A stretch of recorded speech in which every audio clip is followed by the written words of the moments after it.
My name's Graham. I'm a volunteer at the Mining Museum. I've been here for around about 18 months now. I retired 2 years since and I was just sat at home doing nothing, so I thought with my mining background it'd be good to come here and pass my knowledge on. I've worked 27 years underground. I started in 1975.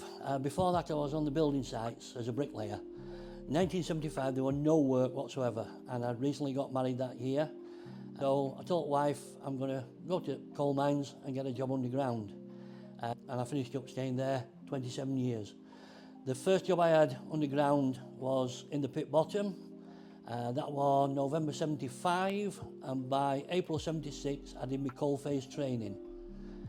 That was 165 days coal face training.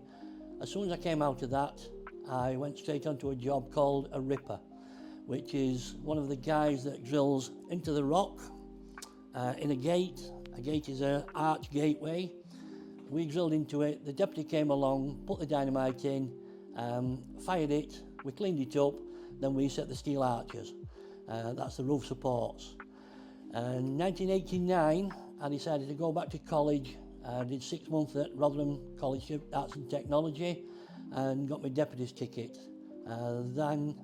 My job from then at 79 onwards up until retiring was testing for gas, first aid, make sure the guys were working safely. Right, so this is my actual belt when I worked underground.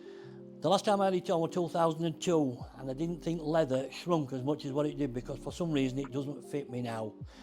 But the equipment on the belt, first aid pouch. We used to have to go every 3 years for gas and first aid training. Very highly skilled first aiders we were even authorised to give injections underground. We had to go every 3 years for training for that. People always ask me when I'm displaying the belt, have I give injections out? I always tell them yes, 3 times. Once to a rubber arm and twice to an orange. Fortunately, I've never had to give it in anger. Next piece of equipment, straightforward, the cap lamp.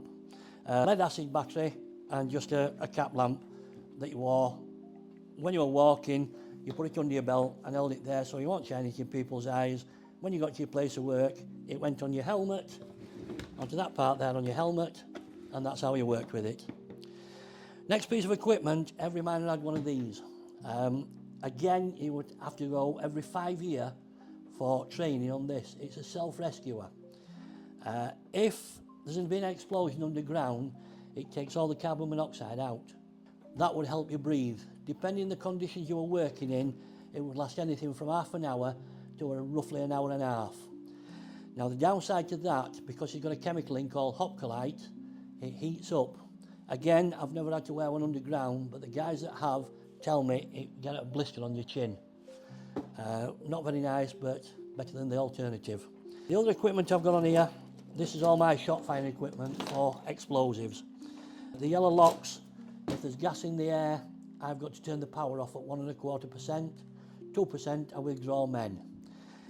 Another piece of equipment here, a prodder. That's for putting a hole in a stick of dynamite.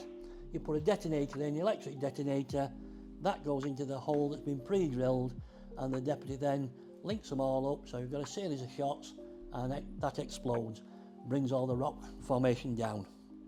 So this piece of equipment displayed to the general public. It's very interesting when people come up that's worked underground so they know what everything is.